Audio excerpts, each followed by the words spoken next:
Bueno, el título que le he querido dar a este devocional es: Todo el que me dice Señor, Señor, debe hacer la voluntad de mi Padre.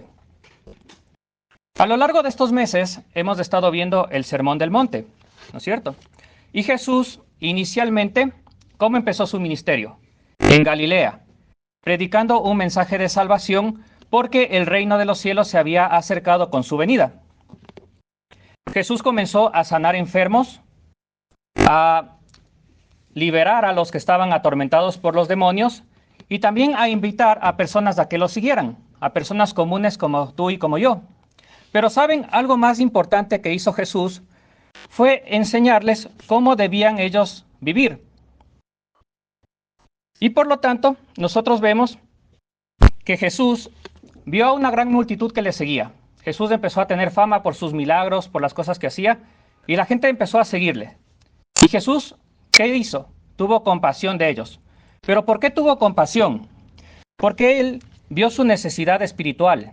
Vio que ellos necesitaban la dirección que un pastor debe darles a sus ovejas. Por lo tanto, Él subió a un monte. Y recuerden, hermanos, que en ese tiempo las cosas no eran como hoy en día. En la mayoría de los judíos no sabían leer. Y otros no tenían como nosotros a la mano las escrituras. Por lo tanto, su vida religiosa dependía de la interpretación que daban los fariseos y los escribas. Entonces el Señor Jesús lo que hace es darles una correcta interpretación de todo lo que eran las escrituras. Entonces el Señor Jesús sube al monte y les empieza a hablar con autoridad la correcta interpretación de las escrituras, mostrándoles cuáles eran las características y la manera de vivir de aquellos que dicen que son del reino de los cielos. Ahora, hermanos, el Sermón del Monte es como un manual, ¿no es cierto? Porque en un manual nosotros tenemos instrucciones. Y en este Sermón del Monte nosotros vemos que el Señor Jesús nos da instrucciones claras de cómo nosotros tenemos que ser y cómo nosotros tenemos que comportarnos en la vida, ¿sí? En las diferentes secciones de la vida, ¿verdad? Todos enfrentamos diferentes cosas en la vida y en cada una de ellas nosotros debemos comportarnos de una manera que refleje que somos del reino. Y este Sermón del Monte es como un manual. Ahora, hermanos, en este Sermón del Monte, el Señor lo que hace es dividir, separar, ¿no es cierto?, diferenciar entre las costumbres de los fariseos y lo que ellos enseñaban y su enseñanza con cómo se deben comportar las personas que dicen ser del reino de los cielos. Ahora sí, hermanos, yo quisiera que ustedes me acompañen en sus Biblias a Mateo, capítulo 7, y vamos a leer los versículos del 18 al 23, pero vamos a enfocarnos especialmente en los versículos del 21 al 23.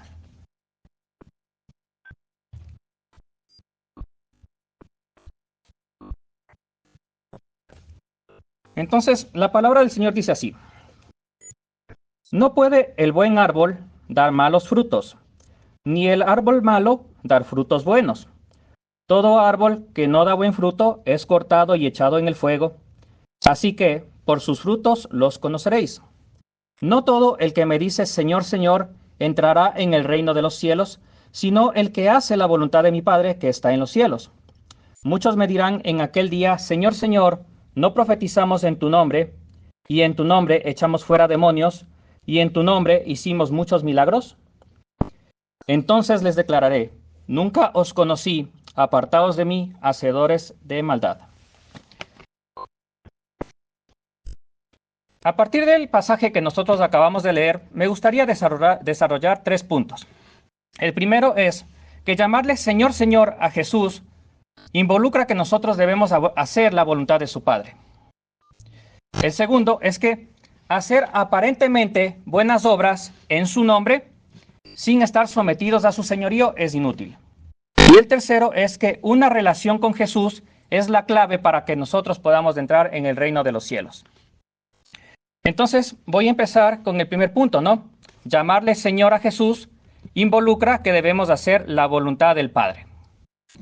Y el versículo decía, no todo el que me dice Señor, Señor, entrará en el reino de los cielos, sino el que hace la voluntad de mi Padre, que está en los cielos. Jesús, antes de pronunciar estas palabras, vemos que Él empieza a hablar de 2 puertas y de 2 caminos, ¿no es cierto? Él dice que muchos eligen una puerta grande y un camino que es amplio, ¿no es cierto? Y por otro lado, Él dice que otras personas eligen una puerta estrecha, que quizás tienen que entrar agachándose, y un camino que es muy angosto. Pero fíjense, hermanos, que este camino que es amplio parece cómodo y atractivo, ¿no es cierto? Pero su fin es la perdición, mientras que el camino que es angosto y estrecho nos causa incomodidad. Es difícil de transitarlo, pero su fin es vida eterna. Lo cierto, hermanos, es que todos transitamos por estos caminos. Y va a llegar un día, hermanos, en que estos caminos van a terminar. Y cuando terminen estos caminos, nosotros nos vamos a enfrentar con el Señor Jesús. Y lo vamos a estar viendo cara a cara. Y el Señor Jesús en ese día pues va a juzgar a nosotros conforme a las obras que hemos hecho, ¿verdad? Los que caminaron por este camino que es amplio, ellos tendrán un fin que será el infierno. Mientras que los que se esforzaron y caminaron por este camino angosto, ellos van a tener un fin que es la vida eterna. Yo sé, hermanos, que nosotros a estas alturas del partido ya sabemos que la salvación no es por obras, ¿verdad? Nosotros comprendemos que la salvación nosotros la obtenemos por la fe que nosotros pusimos en la obra redentora de Jesucristo. Pero ¿cómo nosotros evidenciamos que tenemos una verdadera fe? A través de las obras, ¿verdad? Entonces, bueno, algún rato nosotros nos enfrentaremos a este juez justo y el destino va a ser de gozo para unos y de crujir y de llorar para otros. También vemos que después de esto Jesús utiliza una metáfora, ¿no es cierto? Él compara a los hombres con árboles para demostrar que lo que nosotros hacemos está estrechamente vinculado con lo que nosotros somos. Así él dice que un árbol se reconoce por los frutos que da, de manera que un verdadero cristiano es validado por los frutos que también da, ¿verdad? Es validado por su manera de vivir, que es coherente con la fe que dice profesar. Entonces Jesús lo que nos quiere demostrar con esta metáfora del árbol es que en realidad las obras que nosotros hacemos cuentan mientras nosotros estamos yendo por el camino estrecho. Ahora sí, me gustaría empezar definiendo qué es el señorío de Cristo, ¿no? Porque inicialmente él dice Señor, Señor. Pero ¿qué es este señorío de Cristo? Cuando nosotros llamamos Señor a Jesús, nosotros estamos reconociendo que Él es el dueño de todo, ¿verdad?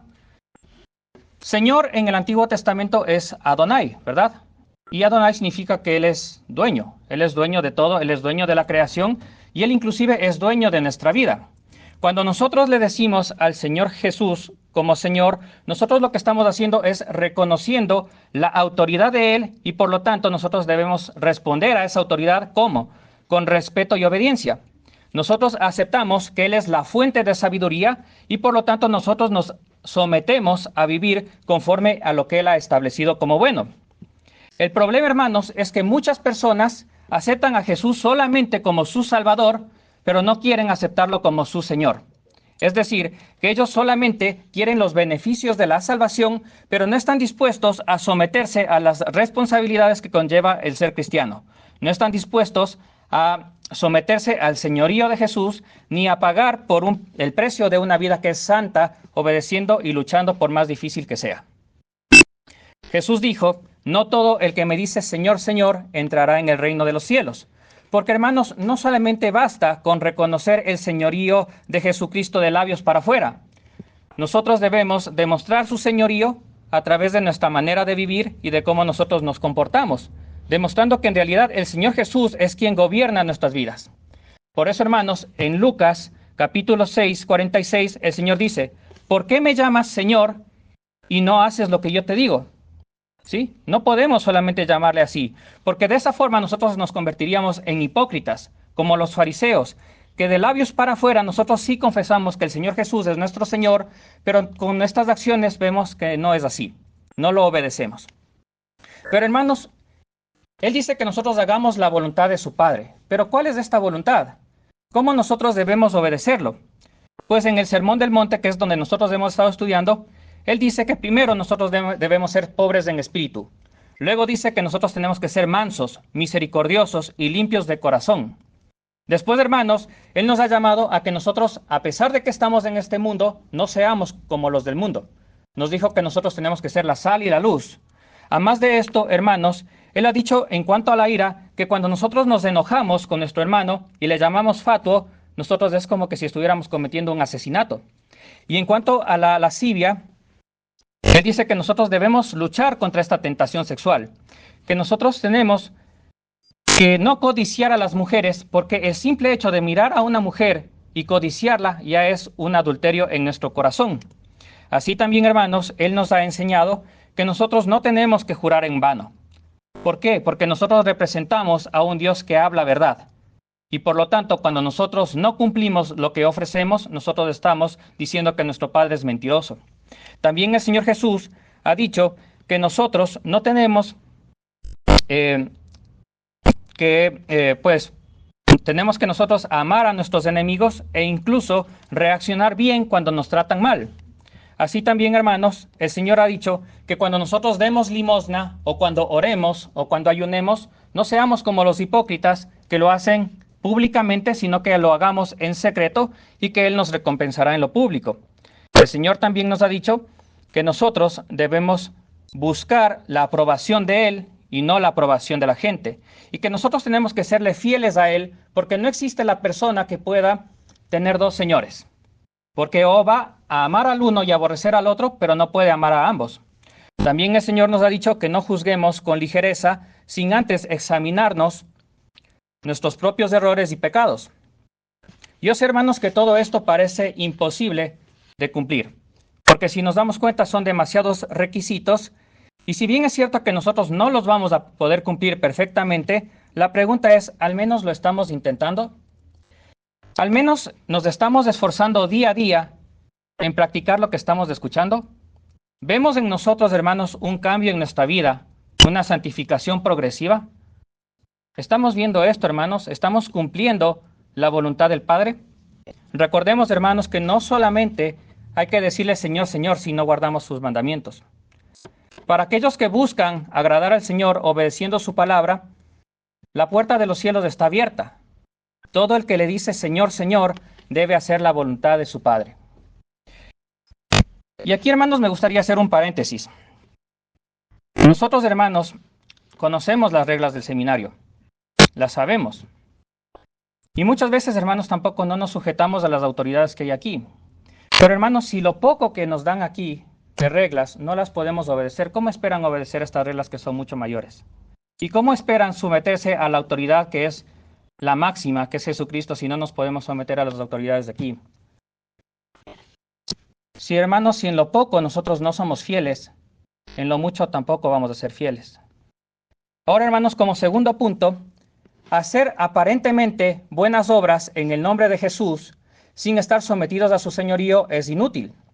El pasaje dice, muchos me dirán en aquel día, Señor, Señor, ¿no profetizamos en tu nombre, y en tu nombre echamos fuera demonios, y en tu nombre hicimos muchos milagros? Aquí, hermanos, el Señor Jesús está mencionando que en el día del juicio, no pocas personas, sino muchas, se van a presentar ante Él y le van a reclamar de que por qué si ellos hicieron aparentemente buenas obras, si ellos vivieron una vida que supuestamente la dedicaron a Él, ¿por qué no tienen entrada en el reino de los cielos?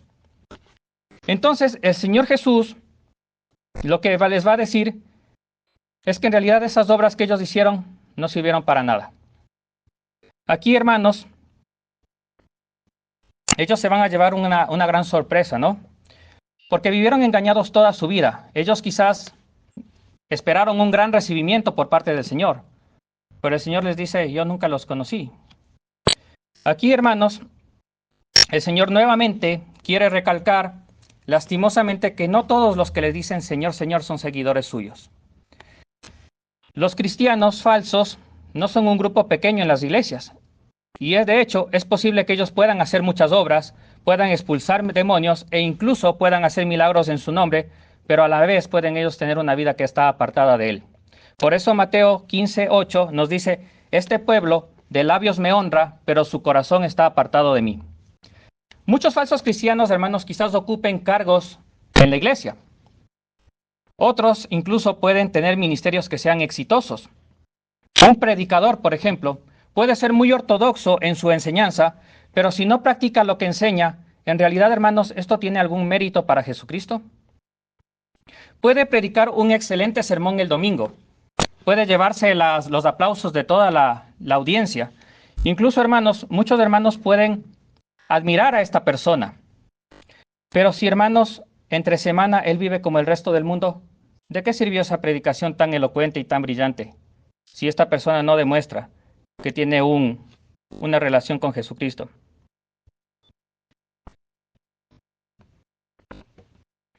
A veces, hermanos, la predicación se puede convertir solamente en un ejercicio meramente intelectual. Tristemente, hermanos, no todo lo que brilla es oro, como lo hemos visto. Y puede ser, hermanos, que ante los ojos humanos nadie dude de la aparente espiritualidad de esta persona. Pero aquel que escudriña las mentes y los corazones, él realmente conoce quién le dice Señor, Señor de a de veras y quién le dice Señor, Señor de una manera falsa. En verdad, hermanos, nosotros podríamos decir que las obras de estas personas fueron buenas, porque nosotros sabemos, según la Biblia, que nuestras mejores y más bondadosas obras, si nosotros no tenemos una relación con Jesucristo, son considerados trapos de inmundicia. ¿Por qué razón? Porque el Espíritu Santo no mora en nosotros y por lo tanto cualquier cosa que nosotros hagamos en realidad no le da la gloria a Dios. Solamente cuando el Espíritu Santo es parte de nosotros, nosotros sí podemos glorificar a Dios, porque tenemos una relación en la cual nosotros podemos decirle Abba Padre. Pero estas personas inclusive pueden llamarle Padre a Dios. Así, hermanos, vemos que Judas es un claro ejemplo de esto, porque Judas también pasó con el Señor Jesús un largo tiempo. Inclusive en Mateo 10, del 1 al 8, se menciona que Judas también fue parte de los 12 y fue comisionado para expulsar afuera demonios, para sanar a enfermos, para predicar el mensaje del Evangelio. Y a pesar de haber estado con Jesús, vivió siempre una vida fuera de él. El tercer punto, hermanos, es una relación con Jesús es la clave para entrar en el reino de los cielos. El pasaje dice, entonces les declararé, nunca os conocí, apartaos de mí, hacedores de maldad. Aquí vemos, hermanos, la consecuencia, ¿no? Hemos visto que muchas personas le han llamado al Señor Jesús Señor, pero no han hecho su voluntad. De la misma forma, otras personas han hecho aparentemente buenas acciones en su nombre, pero sin tener una relación con Él. ¿Cuál va a ser la consecuencia de ellos en el día final, en el día de juicio? Porque nosotros sabemos que en Hebreos 9:27 dice, y de esta manera está establecido, que los hombres mueran una sola vez y después de esto, el juicio. Entonces, en el día del juicio, el Señor les declarará a estos falsos cristianos, nunca los conocí, apartados de mí, hacedores de maldad. Muchos en ese día van a descubrir que nunca tuvieron una relación verdadera con Jesús. Jesús, hermanos, tiene la autoridad para declarar a las personas como justas o como inocentes. Él tiene la autoridad para pedirnos cuentas acerca de nuestras obras, porque nosotros vemos que todo lo que el Señor Jesús enseñó en el Sermón del Monte, y muchas cosas más que Él enseñó aparte, Él las cumplió perfectamente. Entonces, hermanos, Él, al cumplir esto perfectamente, Él tiene autoridad para pedirnos cuentas por las acciones que nosotros hemos hecho.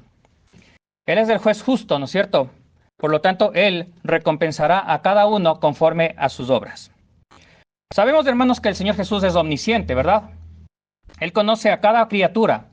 Él sabe nuestros nombres. Él sabe los nombres inclusive de la gente que está perdida afuera. Por lo tanto, hermanos, aquí en el pasaje cuando le dice nunca los conocí, no se está refiriendo a un conocimiento intelectual de la existencia. Lo que se está refiriendo es que nunca tuvieron una relación con Él. Entonces, hermanos, ¿qué implica la palabra conocer? Pues obviamente tiene un significado mucho más profundo que el mero hecho de conocer la existencia de alguien. Este término está relacionado con tener una relación auténtica con Él, una relación entre un señor y su siervo, entre un maestro y discípulo y entre unos amigos. En 1 Corintios 8:3 dice, pero si alguno ama al Señor, es conocido por Él. Y en Mateo 12:50 dice, porque cualquiera que hace la voluntad de mi Padre, que está en los cielos, este es mi hermano, mi hermana y mi madre. La verdadera intimidad con Jesús significa conocerlo a Él y ser conocido por Él. Esto es muy interesante, ¿no? No solamente basta que yo conozca a Jesús, sino que Jesús también me conozca a mí. Tener una relación con Jesús significa que yo tengo que caminar con Él por la vida, con Él a mi lado, y ser guiado por Él y tener una comunión constante. Sin embargo, hermanos, hay muchas personas que no han tenido una verdadera conversión ni regeneración. Hay personas que, a pesar de haber incorporadose en la iglesia, no han tenido un arrepentimiento que sea genuino y por lo tanto una fe que no es verdadera. No han nacido de nuevo por la obra regeneradora del Espíritu Santo, pero sin embargo hablan de Jesús como que si fuera su gran amigo. Y esta es una relación que Jesús la niega. Hablan como si gozaran de una relación especial de intimidad con el Señor, pero Él dice, nunca los conocí. Jesús dirá en aquel día, apartaos de mí, puesto que en vida no quisieron someterse a mi señorío, no tienen una relación verdadera conmigo. Ahora deberán vivir como siempre, pagando las consecuencias de su autonomía. Hermanos, en realidad, el Señor Jesús les dice, apartaos de mí. Pero hermanos, estas personas en realidad siempre vivieron apartadas. Lo que el Señor Jesús les está dando es la consecuencia de su vida, ¿no? Si ellos vivieron apartados, tendrán una eternidad igual, apartados de Él. El Señor Jesús, hermanos, en su sermón, nos ha dado mandamientos que son claros y que nosotros debemos cumplirlos para así poder entrar en el reino de los cielos. Hermanos, estas palabras que el Señor dijo son mandamientos. Por lo tanto, nosotros no podemos solamente verlas como que si son una serie de recomendaciones sabias que Él nos hace. Nosotros, Señor, tenemos que no solamente hacerlas, sino que vivir conforme a ellas, ¿no? No solamente hay que tratar de adoptarlas y como de cierta manera tratar de esforzarnos por hacer, sino que en realidad tenemos que interiorizar estas enseñanzas, estos mandamientos del Señor. Ahora sí, hermanos, debemos preguntarnos, ¿y qué de mí? ¿Acaso soy un verdadero creyente o solamente uno de aquellos muchos que le dicen al Señor Jesús, Señor, Señor, pero que en el día del juicio serán descalificados? Por lo tanto, chicos, yo les invito a que nosotros pongamos por obra todo lo que el Señor Jesús nos ha enseñado en este Sermón del Monte, para que cuando nosotros lleguemos a su presencia, nosotros podamos decirle, he creído en ti y he obedecido todo lo que me mandaste hacer, y que el Señor Jesús nos reciba con un fuerte y caluroso abrazo y nos diga, bienvenido, buen siervo fiel, entra al gozo de tu Señor.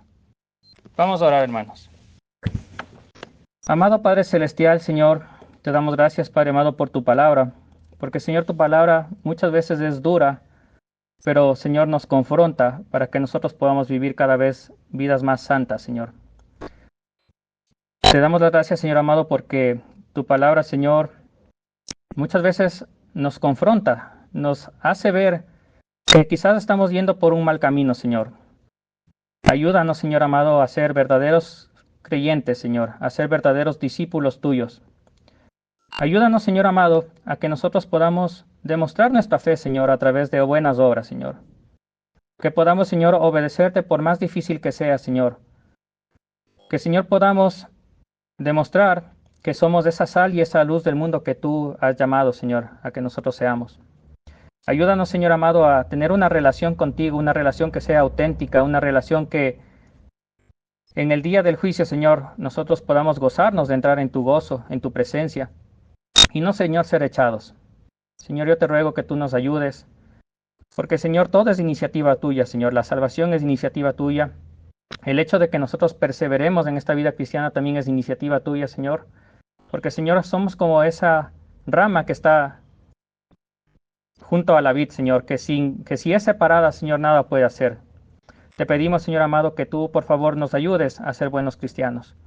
Que si hay una persona que no es un verdadero creyente, Señor, tú le convenzas de pecado, de juicio y de justicia, y que, Señor, esta persona se pueda arrepentir y, Señor, pueda andar por este camino estrecho que tú nos has mandado. Gracias, Señor amado, por la salvación que nos has dado. Ayúdanos, Señor, a vivir conforme a ella. En el nombre de Cristo Jesús. Amén.